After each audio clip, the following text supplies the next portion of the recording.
Расскажите, пожалуйста, как вы в первый раз пришли в библиотеку и какие у вас остались впечатления о Ленинской тогда библиотеке? Первый раз в библиотеку я пришел в 91 году.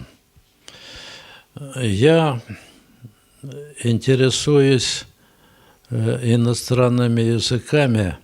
В то время у меня немецкий язык был в таком состоянии, что я больше всего им увлекался. Это мое увлечение со школьных лет.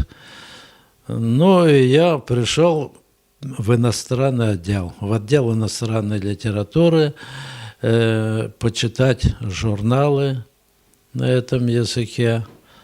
И там я познакомился с заведующей этого отдела в то время, Светлана Михайловна. Вот я ее запомнил на всю жизнь. Вот такое у меня первое впечатление. Но, кроме того, я еще как инженер-строитель постоянно слежу за новинками литературы по строительству, и поэтому в этой библиотеке я соответствующий отдел посещал и смотрел там журналы по строительству. И кое-что это мне пригодилось в работе. А вы брали книжки с собой или занимались в читальном зале?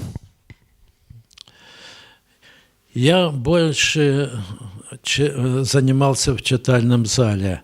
Мне нравится, это еще со школьных лет, заниматься в читальном зале. Там всегда такая атмосфера, которая способствует именно чтению и самостоятельной работе над текстами.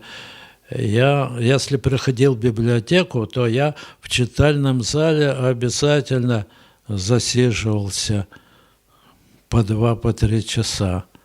Вот, если у меня свободное время, я это отдавал только библиотеке. Ну, конечно, я и на дом брал книги, но это в основном по иностранной литературе. Я брал читать книги на немецком языке, и я в то время начал изучать итальянский язык, и на итальянском как раз было достаточное количество книг, и я очень много таких книг брал и совершенствовал знания итальянского языка. Почему именно итальянский меня интересовал? Потому что я эсперантист. Я знаю великолепно язык эсперанто. На языке эсперанто я свободно разговариваю. У меня дома большая эсперантская библиотека. В этой библиотеке не было на эсперанто книг. Там всего 5 или 6 книг было. А я им постепенно дарил свои книги. И я им подарил почти всю свою библиотеку.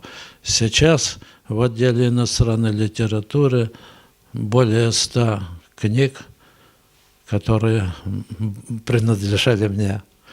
Вот. Но итальянский язык, он самый близкий к языку эсперанто. Я об этом узнал как-то неожиданно. Будучи в командировке в Москве, я был в Третьяковке. И вот в Третьяковке там экскурсовод рассказывает людям, и я слышу знакомый голос, похож на эсперанто, но не совсем эсперанто. Оказывается, это экскурсовод рассказывал на итальянском языке.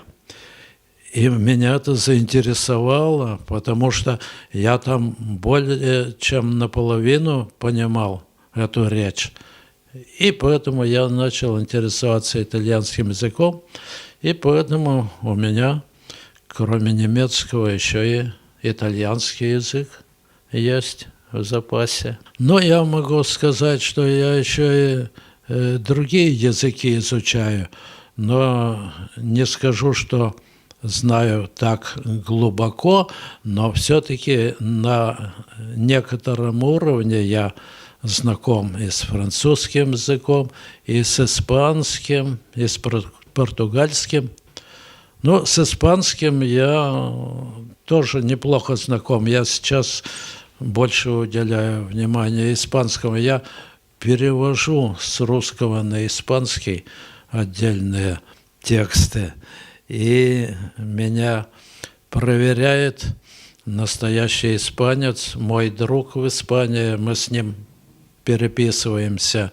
И он мне однажды в письме написал, говорит, если бы вы побывали в Испании, вы бы там сразу это не потерялись, а ориентировались бы хорошо. Потому что у меня на испанском сейчас тоже запас слов достаточный, чтобы общаться. Как много мероприятий вы проводили в Национальной библиотеке, приходили на какие-то мероприятия, и какие из них вам запомнились больше всего, может быть? Да, в этой библиотеке я не только как читатель бываю, но меня интересуют также мероприятия. Но из тех мероприятий, которые я посещал, мне хорошо запомнились такие. Например, в 2009 году было мероприятие, которое называлось «Карнавал». Карнавал. Очень яркое было открытие этого мероприятия. И я на этом открытии все детально прослушал и даже сфотографировал. Мне это очень запомнилось, мероприятие. А кроме этого, мне понравились мероприятия, это выставки. Но выставки новой литературы я регулярно всегда смотрел и смотрю. А мне врезались в память выставки, которые связаны с языком эсперанто. Такие выставки здесь делались в 1994 году, в 1997, в 2011 и в 2017, нынче уже. Вот эти 4 выставки я хорошо запомнил. Почему? Потому что я сам это в какой-то мере участвовал в создании этих выставок. И там была книга отзывов. В книге отзывов есть хорошие записи, которые приятно мне было почитать. Вы уже почти 30 лет являетесь читателем библиотеки. И вот за это время заметили вы какие-то изменения в библиотеке? Поменялось ли что-то в лучшую или в худшую сторону? Вот могли бы вы об этом рассказать? За эти годы очень яркое изменение я почувствовал только когда начали ремонтировать главное здание, где был большой читальный зал, который я посещал довольно часто. Вот это потрясающее изменение, оно никогда не забудется. Это очень меня огорчило и огорчает до сих пор. Это просто для читателей, для настоящих читателей страдания. Мы лишены возможности заниматься в читальном зале. Вот. Сам коллектив, нельзя сказать, чтобы изменился, сам коллектив был хороший, и он остается хорошим и совершенствуется. Люди сами совершенствуются, пополняют свои знания и так далее. Можно только похвалить их.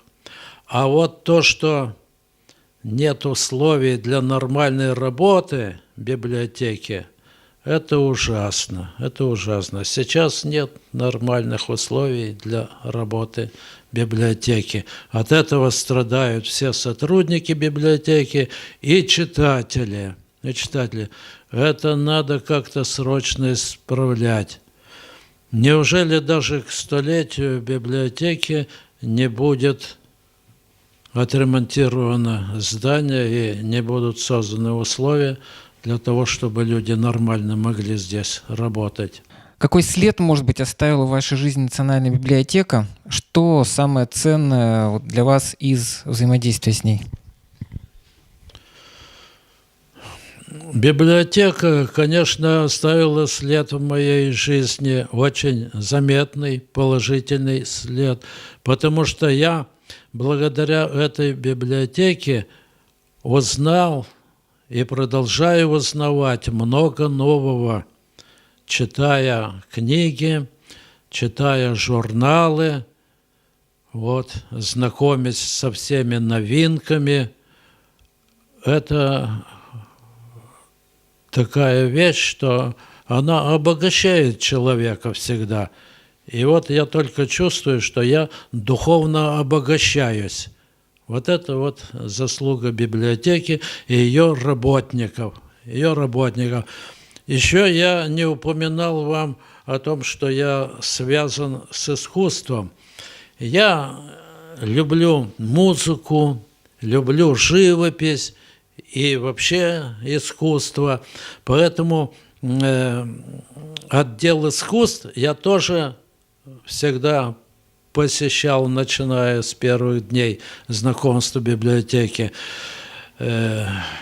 И люди, которые работают в этом отделе, они очень внимательны к читателям, и я им сердечно благодарен.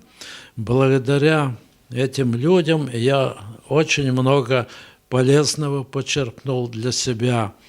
С помощью отдела искусств я создал несколько докладов. Я на эсперанто-встречах делал доклады о композиторах. Я о Чайковском выступал на языке эсперанто, составил доклад о Григе, о Штраусе, о Шопене, о Бетховене, о Бахе. Такие доклады я представлял, эсперантской публике. Так? И это все мне помог отдел искусств. И также я очень много прочитал книг о художниках, выдающихся, о скульпторах. Все, что меня интересовало, я здесь получал. В преддверии столетия нашей библиотеки, как думаете, какое будущее ее ожидает и что бы вы хотели ей пожелать? Я думаю, что библиотека, если она уже 100 лет, почти 100 лет просуществовала, она будет существовать и дальше, потому что коллектив здесь хороший. Во всех отделах, где мне приходилось бывать, в том числе и краеведческий отдел, и общественно-политический, везде коллектив очень хороший, и они любят свою работу и относятся к ней хорошо. Хороший контакт с читателями у них. И поэтому я желаю всего самого лучшего библиотеке. Но прежде всего я хочу, чтобы был как можно быстрее отремонтирован корпус, главный корпус, и что-то там еще к нему пристраиваться, чтобы было все достроено как можно быстрее. И тогда условия будут вполне нормальные, и библиотека будет жить хорошей, активной жизнью на благо ежевчан и всех гостей нашей столицы.